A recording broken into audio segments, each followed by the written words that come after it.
Sa mga pangenot na bareta, 1.6 milyones pesos na kantidad ng smuggled na sigarilyo nasabat sa pantalan kan Matnog. Lampas 300,000 pesos na kantidad ng illegal na droga nasabat naman sa pantalan kan tabako. 70 anyos na lolo gadan kan pagbabadilon sa Libon. Duwang lalaki arestado kan maaktuhan na nanhahabon sa Daraga. Asin, Health Program Medical Mission ginibo sa Legazpi City.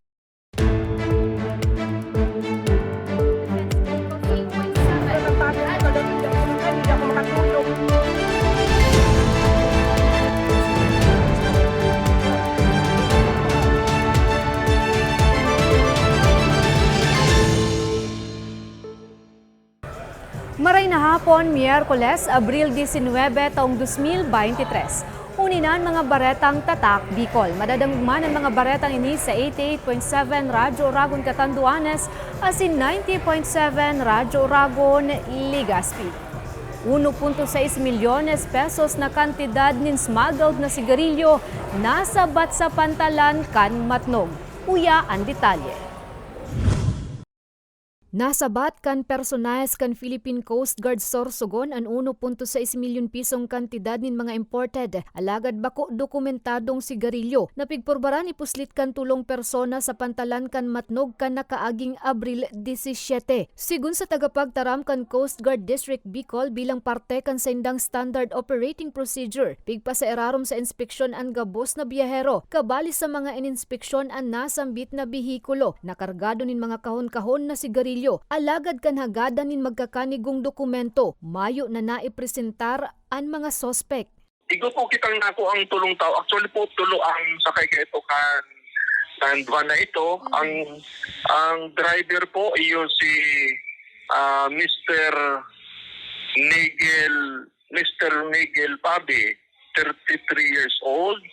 May dua po siyang kairiba na si Mark Anthony Guliman, 35 years old, at saka si Mr. Scheider Rilagado, 33 years old. Tapos binihali sa Paranaque, Moonwalk Paranaque. Ang usually man po ang dikisa kainikan sa tuya na mga nadakop na mga suspect, ining may dara mismo kang kontrabando. At sa amin din, nasugo masana sinda, ilusin tayo sinda ara. Upon investigation po, dahil pa po sinda itig tuturo kung si talaga ang bossing na sa amo ninda or nagsugo sa ila. Nakatalaan kutang darahon sa Allen Samar ang mga nasambit na kontrabando. Ngunya na taon ininaan ikaanom na insidente na may nagpurbar sa nasambit na pantalan na magpuslit nin mga kontrabando. Sa gabos po ng biyahero, kung po pwede po, tayo nakita para dararaki mga illegal. Kasigurado man lang po yan. Pag abot sa mga pantalan, darakula man o sadit na pantalan, igo po kita dyan ki mga nakaalalay na mga trupa na nag-i-inspect po. Bakunin hulita, dyan ako po talaga sinda. Kundi tanganin na sana ang main purpose is, ang objective gulta, iyon na magkago ki safety or maray na paglayag, matrangkilong paglayag sa tuyang mga pasahero. Sa presente, pigahanda na kan Bureau of Customs ang magkakanigong kaso na isasaangat sa tagsadiri kan van. Nasa kustodiya naman indangunya ng van, magin ang mga sigarilyo. 70 anyos na lolo gadan kan pagbabadilon sa banwaan nin Libon. Detalye sa report ni Nomer Corporal. Mayo ng buhay asintadtad ding tama ning bala ning badil. Ang 70 anyos na si Jaime Sharon Icanon, kang Zone 4 Barangay Libtong Libon Albay. Kan madukayan pasado alas 5 ning maagawon kasudma Abril 18. Sigun kay Police Corporal Armin Angelo Villamil, kan Libon Municipal Police Station, an mismong aki kang biktima ang nagpaabot sa indakang insidente. Sa pagbiripikar kang sumbong, na-recover ninda sa crime scene ang mga basyo ning bala ning day pa madeterminar na kalibre ning badil. Siyam na tama maning bala sa maniba-ibang partikan hawak ang biktima ang sinapo kay ni. Nung pagpunta po namin nun, halos medyo isolated po kasi na barangay po yun dito, medyo papasok at medyo talaga pong masukal po ang papunta doon. Tagpuan mo naman po siya talaga na may mga tama po siya ng bala sa iba't iba pong parte ng katawan niya, dibdib, sa mukha at sa kamay po. Pagkukupra ang sulamenteng hanap buhay kang biktima, Aminado ang PNP na blanco pa sinda sa posibleng motibo sa krimen, urug pang mayo man subot na kaiwal o kadagit ang biktima. Dipisil man da sa otoridad na masusugtulos ang kagibo, urug pata mayo man na testigo. Pag-imbestiga ko po na sa pangyayari po is wala pong nakakita dahil sabihin ang mga kapitbahay po dun kasi is medyo magkakalayo. Kumaga parang ang bahay mo is parang mga 10 to 50 meters away sa kasunod na barangay. Ngunya na taon, inipamansan ang naitala nindang pambabadilgadan sa saindang banwaan. Sa presente, padagos pang pinagigibong investigasyon kang otoridad, ngani matauan hustisya ang biktima. Nangunyan ang nakapatente na sa saindang barangay. Para sa mga baretang tatak Bicol, Nomer Corporal. Duwang lalaki arestado kan maaktuhan sa panhabunin krudo sa nakaparadang truck sa Daraga. Nagbabalik si Nomer Corporal. Alas 3:30 ning maagahong kang maaktuhan ang duwang lalaking ini. Napighabunan ning krudo ang sarong nakaparadang truck sa barangay Baskaran, Daraga, Albay kang Abril 16. Ang nakadiskubre kang panghabon, mismong antag sa diri kan truck. Imbis na si Taron, ipigtimbre niya muna ini sa opisyal kang nasambit na banwaan na iyuman na nagpaabot ning sumbong sa kapulisan. Sa pagresponde kang PNP, digdi man na kumpiskar kang otoridad ang 11 container jag. Host na tigagamit sa nasambit na modus, maging ang tricycle na gamit kang mga suspect bilang getaway vehicle. Ang style na method na gagawin nila yung true sipon method, yung paihi. Sisip-sipin siguro yung doon sa bukasan, tapos true duman sa galon na dala nila.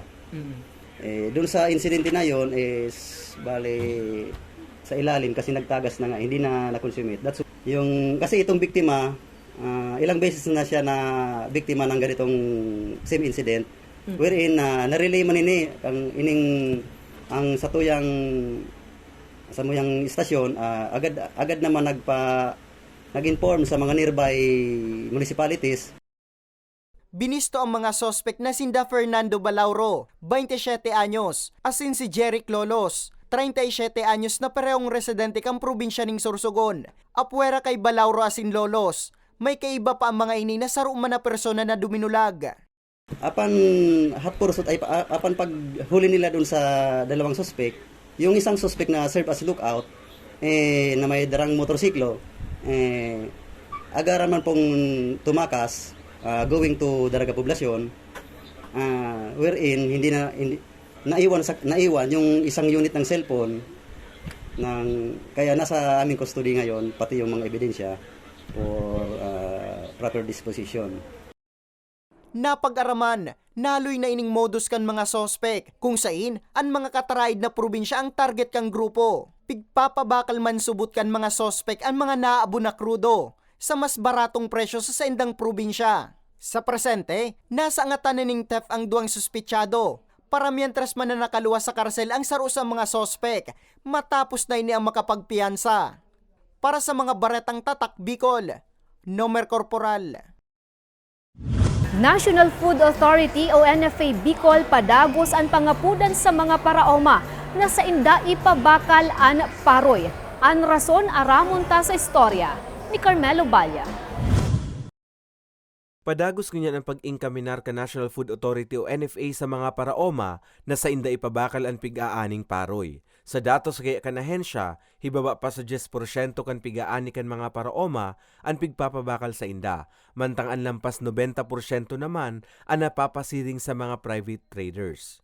Aminado sa NFA na sasakitan sindang kumbinsiron ang mga paraoma o rugdang posible subuot na may mga private traders na pigbabakal ang produkto sa mas mahal na kantidad. Sa ngunyan, 19 pesos kada kilo ang tangro kan NFA sa mga paraoma. Prevailing na average price kang traders is nasa 21 ang paroy sa Bicol region ngunyan ng average price. So mas alangkaw sa inda. So kami ang tigigibumi nakikipag-coordinate sa mga LGUs para madagdagan man so buying price kang NFA.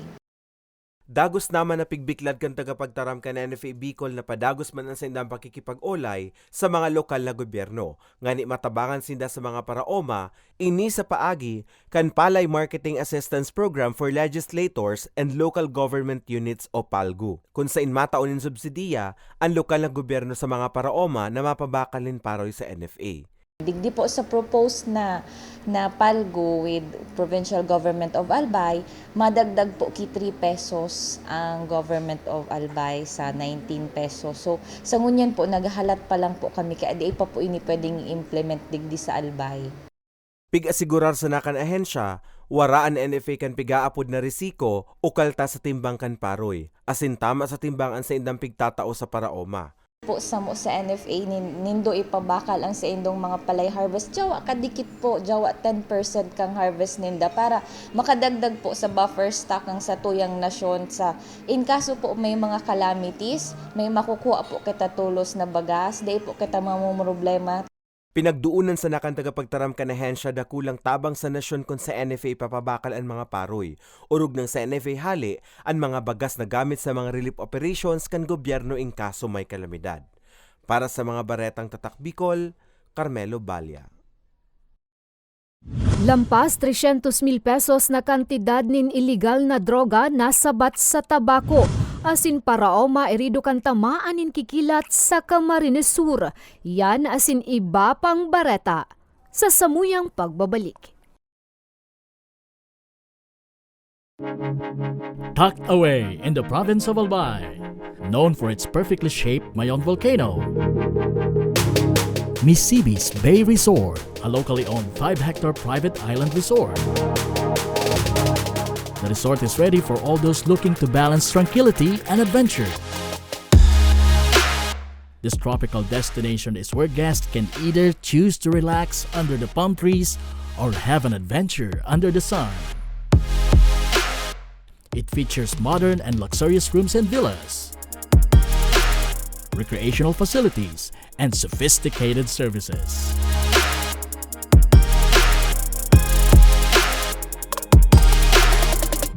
Come and experience Misibis Bay Resort, your tropical island getaway.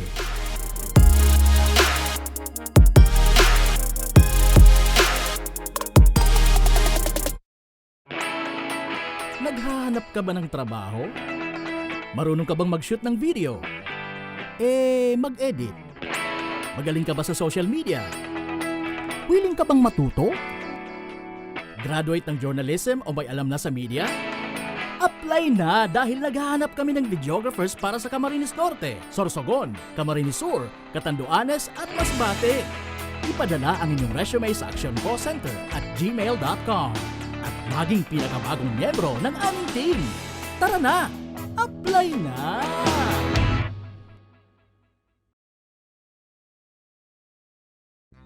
Sa imong ka nagpapadagos na pandemya, daima nag-uuntok sa pagriparo, ang satuyang satiring partido, ang Ako Bicol Party List, yaon pirmi sa pagpadangat kan mga kasaraditan, sa tabang kan manto ni ina, ano man na panahon, hain ka man sa kabikulan. Viva la Virgen! Viva Nuestra Señora de Peña Francia!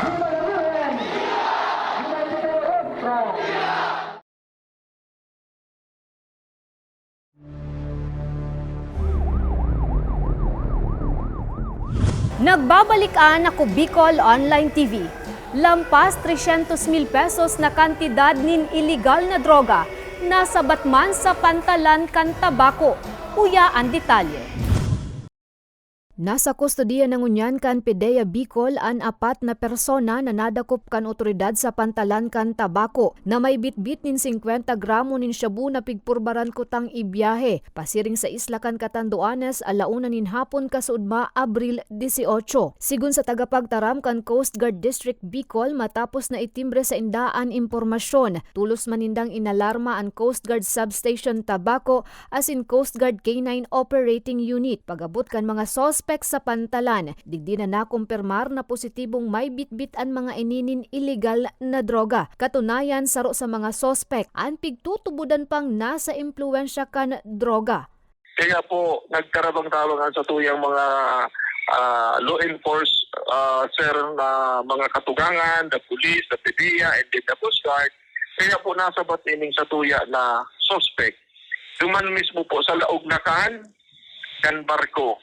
Kang ang satuyang kinain nag-aamoy na kan mga bitbit ninda. Sa pag-inspeksyon sa mga gamit kan mga embweltong persona, nadiskubre ang total na 52 pidaso nin heat-sealed plastic sachet, laog ang pigtutubudang shabu na nagkakantidad 375,000 pesos na ipigsuksok sa gamit na helmet kan mga sospek, magin sa U-box kan sa indang motorsiklo. Bali po, may nag-tip na rin po sa Muya na may paabot po na 4 na lalaki na may kapot na hinihinalang shabu. At ito rin po ay sa pamagitan na sniff po ito ni Dog ng K9 ng PCG, Philippine Coast Guard.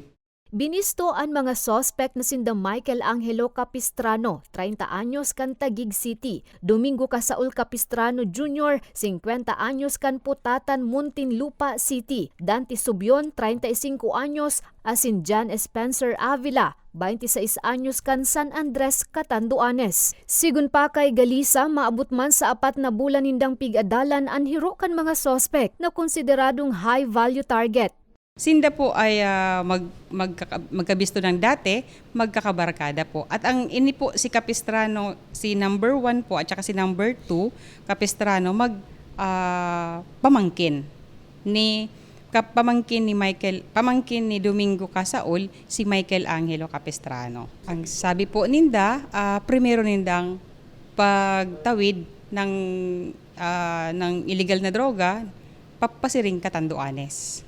Sa ngunya, nakatalaan ng saangatanin magkakanigong kaso ang mga sospek. Padagos man na pinag-aaram kan otoridad kung sain ibabagsakan mga ini ang mga bitbit na droga, asin kung miyembro ang mga sospek nin sindikato. Para OMA, iridukan tamaan nin kikilat sa Camarines Sur. Detalye sa report ni Nomer Corporal. Irido ang 29 anyos si Marlon Blanca matapos na matamaan ng kikilat mantang nasa umahan sa Barangay Sagrada, Minalaba, Camarines Sur, pasado 2:00 ng hapon kang Lunes, Abril 17. Sa impormasyon, mantang nagtatanom ning paroy si Blanca asin sarong pag-iriba, bigla subot buminagsak ang makusog na uran, rason nga ni magsirong ang pag-iriba kang biktima. Makalis ang pirang minuto, nagahagad na ning akudir ang biktima na tinamaan na pala ning kikilat. Kung makita niyang paralyzed yung iba yung pakiramdam, agad naman yung dinala ng kasamahan niya dun sa barangay health worker at tingin kung ano ang kalagayan ng katawan niya.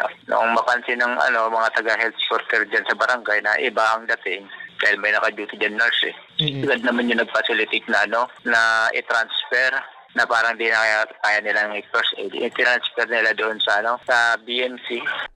Basado manda sa doktor na nag-atendir sa biktima, maluyang bultay ning kuryente gikan sa kikilat ang tuminama kay Blanca, kaya maswerteng daini napuruhan. Tanong ko regarding doon sa lagay ng biktima, kung may talaga yung true sa lagay yung nakidlatan siya ng lightning incident. So sabi ng doktor, oo, dahil doon sa mga katawan niya Sa ngunyan, nagpaparayray pa sa ospital ang biktima. Para sa mga baretang tatak Bicol, Nomer Corporal. Rotary asin Rotaract Club of Legazpi West asin iba pang partners nagkondusir nin medical mission katakod kan help program. Detalye sa istorya ni Carmelo Balya. Saro si Maylin kan Maslog, Legazpi City sa mga nag-aprobitsar sa pigkondusir na medical mission sa indang barangay kasubagong aga, padrino ang Rotary asin Rotaract Club of Legazpi West asin iba pang partners siringan Provincial Health Office of PHO Albay. Sigun kay Maylin, bentahin na igwang siring na serbisyo na libreng pigpapaabot sa indang barangay urug pangharayo sinda sa kasentroan kan Legazpi. Apwera sa check-up, nakaresibe man ng bitamina ang sa iyang duwang aki. Dati pong para po sa mga aki mayong maanon pong vitamin sinda, taso mga kaipuan po sa sa nutrition po. Ang Population Program Officer for kan PHO Albay na si Eden Gonzales pigpapasalamat man na napili sinda na makatuwang sa nasambit na aktibidad. Medical services na ipinadara ka sa tuyang Governor Greg Lagman, para makaabot sa mga hararayong barangay na nangangaipo ki mga medical service and dental services. Apwera sa medical as in dental mission, igwaman ng libreng tuli. May mga libreng bakuna man para sa mga atama na hayop. Sigun sa presidente kan Rotary Club of Legazpi West sa John Paul Mendoza, saro sa mga misyon kan sa indang grupo, ayon makapagpaabot ng libreng serbisyo urog na sa mga tios na pamilya sa probinsya na nangangaipon ng medikal na atensyon, alagad huli sa pagtios inianday na iabot kan sa indang budget.